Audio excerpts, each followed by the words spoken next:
Hello, my dear students and parents. Welcome to our Math Planet channel.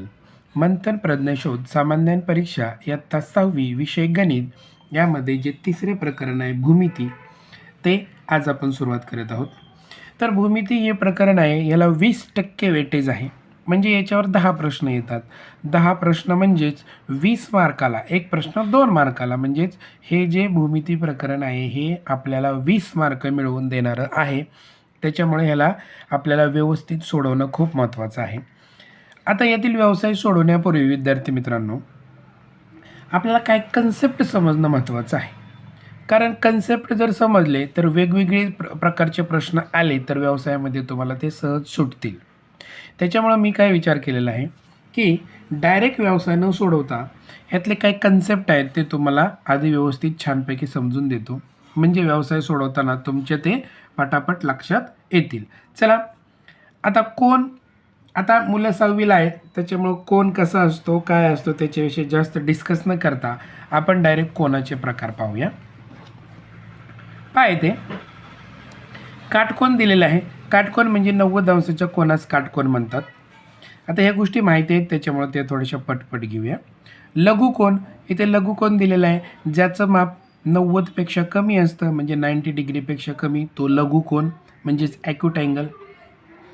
ज्याचं माप हे बरोबर 90पेक्षा जास्त असतं, बरोबर 90 असेल तर काटकोन म्हणजेच राईट अँगल ट्रायंगल. 90पेक्षा लहान असेल तर लघुकोन म्हणजेच ॲक्यूट अँगल. आणि 90 अंशापेक्षा मोठे परंतु 180पेक्षा कमी असेल तर तो विशाल कोन होतो, म्हणजेच ऑब्ट्यूस अँगल. आणि जो चौथा प्रकार आहे सरळ कोन. सरळ कोन म्हणजे तो इथून सुरू होतो 0पासून आणि बरोबर त्याचे ॲपोजिट येतो. असा जो कोन असतो त्याचं माप हे 180 अंश असतं, त्याला सरळ कोन म्हणतात. आणि जो 5वा प्रकार आहे तो प्रविशाल कोन, म्हणजे 180पेक्षा मोठा आहे, त्याला आपण काय म्हणणार आहोत, प्रविशाल कोन. पुढचा जो कोन आहे तो पूर्ण कोन, म्हणजेच हा 360 डिग्रीचा कोन होतो. आणि शून्य मापाचा कोन म्हणजेच हा जिथून सुरू होतो तेथेच थांबतो, त्याला आपण शून्य कोन म्हणणार आहोत. आता बऱ्याचशा मुलांना, आता आपली सर्वच मुलं जे काय आहेत ते काही मुलांना सर्वच मुलं हुशार आहेत, परंतु काही मुलांना एकदा सांगितलं पटकन समजतं, काही मुलांना थोडं आकृतीच्या माध्यमातून समजतं. त्यामुळे आपण हे जे कन्सेप्ट आहेत ते छोटीशी आकृती काढून समजून घेऊया. फॉर एक्झाम्पल, अशा पद्धतीची एक रेष आहे, ठीक आहे. आणि असं समजूया, रेष आहे किंवा रेषाखंड आहे, काही प्रॉब्लेम नाही. असं समजूया की हा कोन इथून सुरू झालेला आहे, ओके. आणि इथं सुरू झालेला आहे म्हणजे हा झाला शून्य कोन, ओके. आता हा तर बरोबर 90 अंशाचा आपण इथं कोन काढूया, ठीक आहे. आणि त्याला आपण अशी डॉट डॉटची रेष काढूया. आधी हे समजून घेऊया, हा पूर्ण भाग हा 90 अंशाचा आहे. इथं 90 अंश लिहित नाही आहेत, परंतु आपल्या माहितीसाठी लिहिलं. हा पण 90 अंशाचा आहे, म्हणजे दोन्ही मिळून 180 झाले, म्हणून मी इथे 180 लिहिलं. हा तिसरा कप्पा पण 90 अंशाचा आहे, म्हणजे 90 हे 90 आणि 90 म्हणजे हे झाले 270. आणि हा चौथा कप्पा आहे तो सुद्धा 90 अंशाचा आहे, म्हणजेच किती झाले, हे 360 झाले. आता आपल्याला पटकन ते समजणार आहे. पहा, आता एखाद्या कोनाची सुरुवात इथून झालेली आहे आणि तो अशा पद्धतीने इथेच थांबलेला आहे, ओके. तर हा कोन किती झाला, 90 अंशापेक्षा कमी, म्हणजे तो कोणता झालेला आहे, लघुकोन, ठीक आहे. तो अगदी इथपर्यंत गेला तरी तो लघुकोन, आणि एक्झॅक्टली तो असा झाला म्हणजे इथं जर पोचला तर तो काय झाला, काटकोन. इतकं ते सोपं आहे, ठीक आहे. आता 90 अंशापर्यंत काटकोन, 90 अंशापेक्षा थोडा जरी मोठा झाला, अगदी 180च्या जवळ गेला, म्हणजे 179 पॉईंट समथिंग जरी गेला तरी तो कोणता कोन झालेला आहे, तो झालेला आहे बघा, हा लघुकोन, हा काटकोन, आणि हा झालेला आहे विशाल कोन. कोणता कोन झाला, विशाल कोन, म्हणजे 180पेक्षा कमी. ठीक आहे. आणि बरोबर हा एक्झॅक्टली इथं चिकटला, म्हणजे इथून सुरुवात होऊन तो इथे चिकटला, म्हणजे अशा पद्धतीचा हा कोन झाला. तर हा काय झाला, हा सरळ रेषा झाली की नाही, म्हणून त्याला म्हणायचं सरळ कोन. किती सोपं आहे बघा. आणि सरळ कोनाचं माप किती असतं, 180. आता इथपर्यंत झालं. आता इथून तो कोन असा निघाला, ठीक आहे. हा अशा पद्धतीने तो कोन निघाला, अगदी इथपर्यंत जरी आला तरी त्याला काय म्हणणार आपण, प्रविशाल कोन. ठीक आहे. आता ह्यांच्यामध्ये पण एक कोन आहे, त्याचं काय 6वीला आपल्याला एवढं नाही. 180 ते 270 आणि 270 ते 360च्या मध्ये आणखीन एका कोनाचं नाव आहे, परंतु तो आता 6वीला नाही आहे, त्याच्यामुळे आपण जास्त काही त्याच्यावर फोकस करणार नाही. आता हा कोन इथून निघून पूर्ण 360ला जर टच झाला तर याने एक पूर्ण वर्तुळ, जरी वर्तुळ दिसत नसलं तरी समजून घ्या, हे पूर्ण वर्तुळ पूर्ण केलं, ह्याने पूर्ण केलं, म्हणून ह्याला काय म्हणायचं, पूर्ण कोन. हे आता तुम्हाला सगळ्यांना समजलेलं असेल. म्हणजे पूर्ण कोनाचं माप हे 360 अंश असतं, सरळ कोनाचं माप 180 अंश, काट कोनाचं माप हे 90 अंश असतं. मला वाटतं हे तुम्हाला संकल्पना व्यवस्थितपणे कळलेली असेल.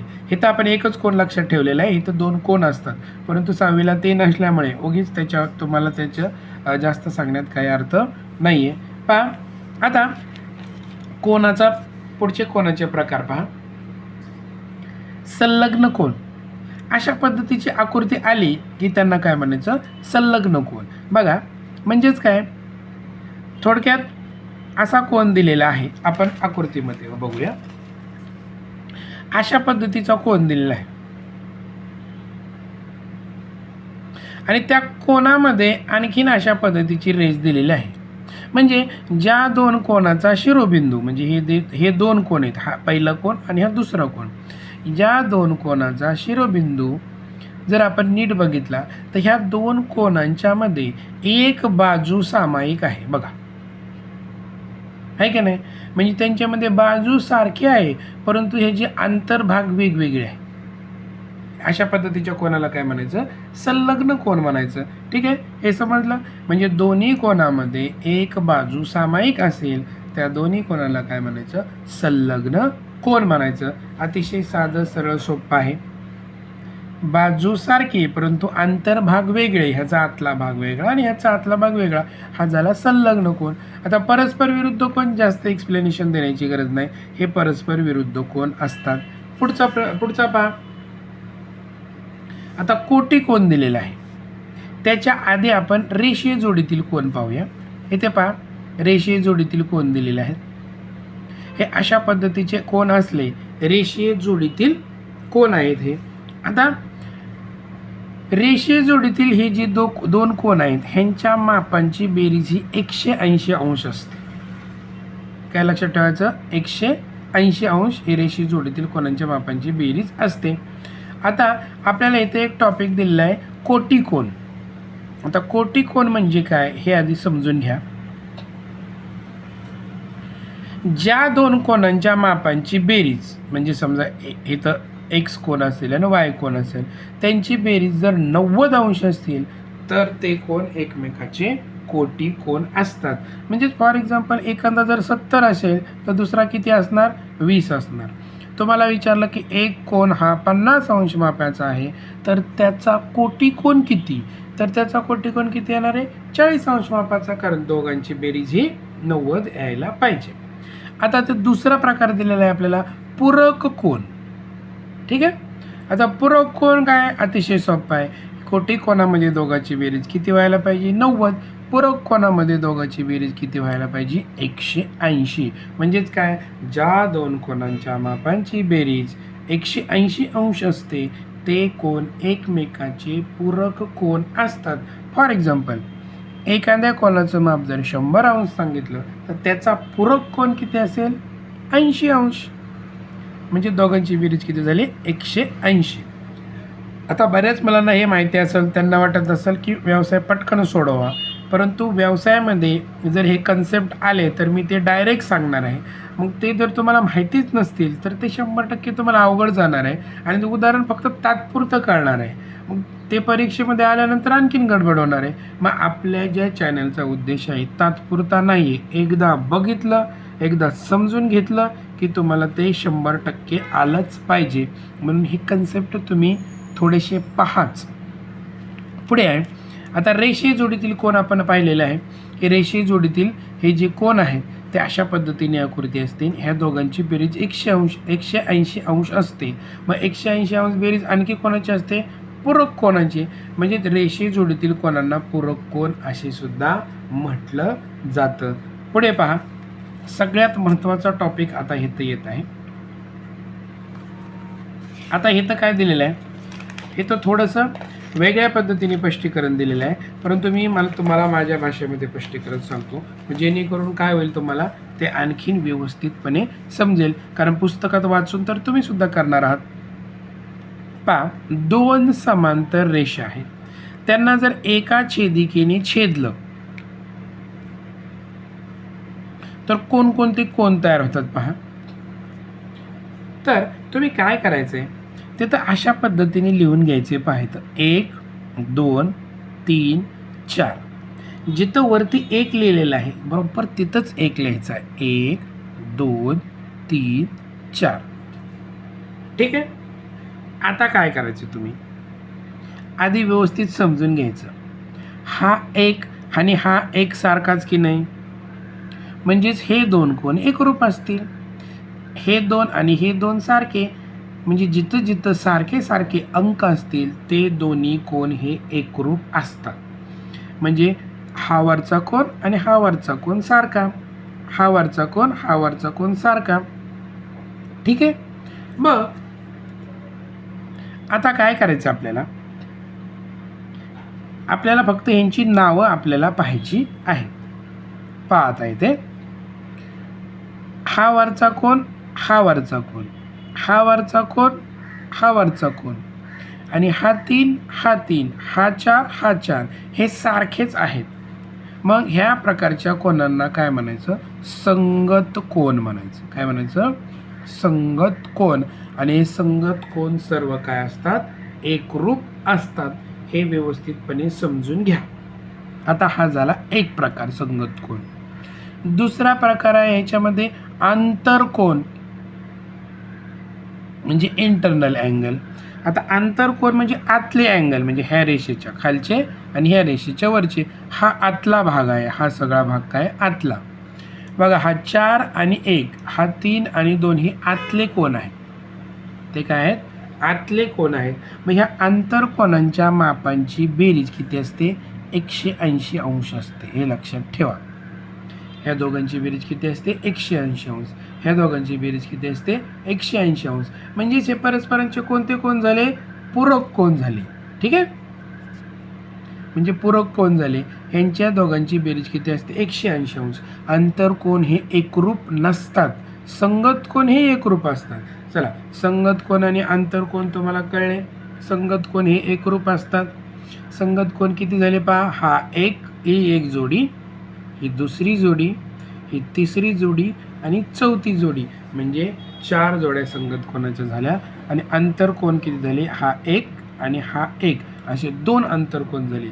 संगत कोन एकरूप असतात. आंतरकोनांच्या मापांची बेरीज 180 अंश असते.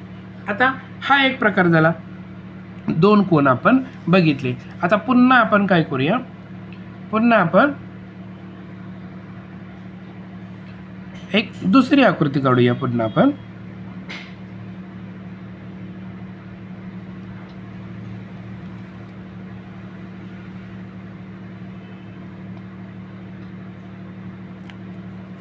ठीक आहे. आता तुम्हाला तर ह्या गोष्टी माहिती आहेत. हे जे कोन आहेत हे एकमेकांचे कोणते कोन आहेत? विरुद्ध कोन आहेत. हा कोन ह्याच्याबरोबर आणि हा कोन ह्याच्याबरोबर. इथे पण बघा, हा ह्याच्याशी आणि हा ह्याच्याशी, म्हणजे हे एकमेकाचे विरुद्ध साईडला आहेत, म्हणजे ॲपोजिट अँगल्स आहेत. आणि ह्यांची मापंसुद्धा काय असतात? सारखे असतात. म्हणजे आपण तिसरा प्रकार कुठला बघितला? विरुद्ध कोन. म्हणजे विरुद्ध कोन काय असतात, एकरूप असतात. ठीक आहे, विरुद्ध कोन हे एकरूप असतात, म्हणजे ह्या दोघांचं माप हे सारखं असतं. हा विरुद्ध कोन झाला. ठीक आहे, आता विरुद्ध कोनासाठी आपण ही आकृती काढलेली आहे आणि इथं आकृती काढताना काय गंमत झालेली आहे बघा. इथं अशा पद्धतीचा मी अँगल केला आहे. ॲटोमॅटिक इथं तशाच पद्धतीचा अँगल झालेला आहे. ह्याच्यावरून काय होतं, इथं एक्स, इथं पण एक्स झाला, म्हणजे ह्याच्यावरून बघा हे आणि हे चिन्ह सारखं आहे की नाही, म्हणजे हा कोन ह्याच्याशी एकरूप आहे आणि हा सुद्धा कोन ह्याच्याशी एकरूप आहे. मग ह्या अशा तिरक्या कोनांना काय म्हणायचं, तर या तिरक्या कोनांना काय म्हणायचं, व्युत्क्रम कोन म्हणायचं आहे. काय म्हणायचं आहे, व्युत्क्रम कोन असं म्हणायचं आहे. हे सारखे आहेत, म्हणजे व्युत्क्रम कोनांच्या मापांचे, व्युत्क्रम कोन जे आहेत हे काय असतात, एकरूप असतात. म्हणजे हा जर 50 असेल तर हा पण 50 असतो आणि हा 100 असेल तर हा सुद्धा 100 असतो.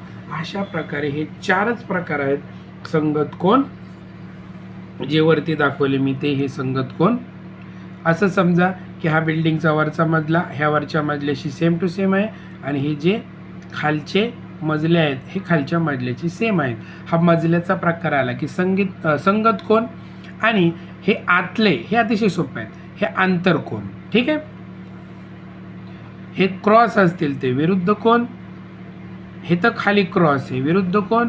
क्रॉस करताना हा आणि हा सेम आला, म्हणजे हे असे जर गुणाकाराच्या चिन्हामध्ये असतील तर हे व्युत्क्रम कोन. ठीक आहे, ह्याच्यापैकी एक लक्षात ठेवायचं, संगत कोन एकरूप असतात, विरुद्ध कोन एकरूप असतात, व्युत्क्रम कोन एकरूप असतात, परंतु आंतरकोन हे एकरूप नसतात, तर त्यांच्या मापांची बेरीज ही 180 अंश असते.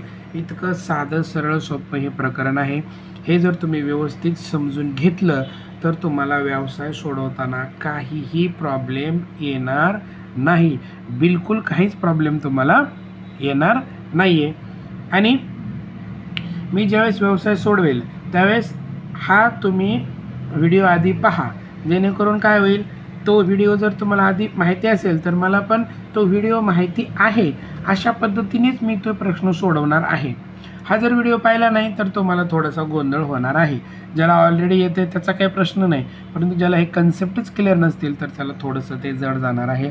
आणि हा टॉपिक 20 मार्काला आपल्याला येणार आहे, त्याच्यामुळे याच्याकडे बिलकुल दुर्लक्ष करून चालणार नाही आहे. आता ह्याच्यामध्ये शेवटचा प्रकार आहे, शेवटचा कन्सेप्ट आहे कोन दुभाजक, म्हणजेच अँगल बायसेक्टर. आणि कोन दुभाजक तुम्हाला माहिती आहे की एखादा जर कोन असेल, फॉर एक्झाम्पल इथं आपण एक आकृती काढूया. जर एखादा कोन असेल असा, असं समजूया की हा 70 अंश, 70पेक्षा छोटा दिसतो, असं समजा की हा 50 अंश आहे. किती अंश आहे, 50 अंशाचा हा ABC हा कोन आहे.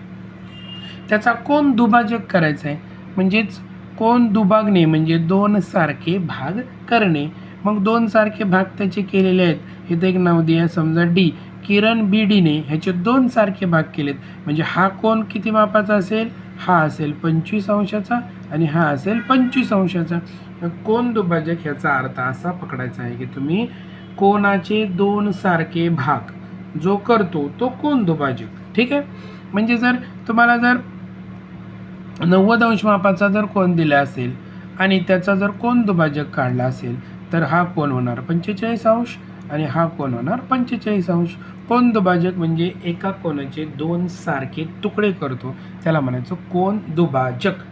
दुभाजक म्हणजे 2 भाग करणे. इतकं साधं सरळ सोपं आहे. एकदा का ह्या कन्सेप्ट तुम्हाला व्यवस्थित समजल्या की तुम्हाला संपूर्ण प्रकरण अतिशय सोपं जाणार आहे, हे लक्षात ठेवा. सर्व प्रश्नपत्रिकेचा जर अभ्यास केला तर तिथं याच्यावर भरपूर प्रकारचे प्रश्न आलेले आहेत. 2 समांतर रेषा ज्या आहेत हे तुम्हाला मी सांगितलेलं आहे, तर याच्यावर भरपूर प्रकारचे प्रश्न आलेले आहेत. आणखीन कोनाच्या प्रकारात बघितलं तर तुम्ही आता 6वीला आहात, त्याच्यामुळे लघुकोन, काटकोन असे काही प्रश्न न विचारता तुम्हाला कोटिकोन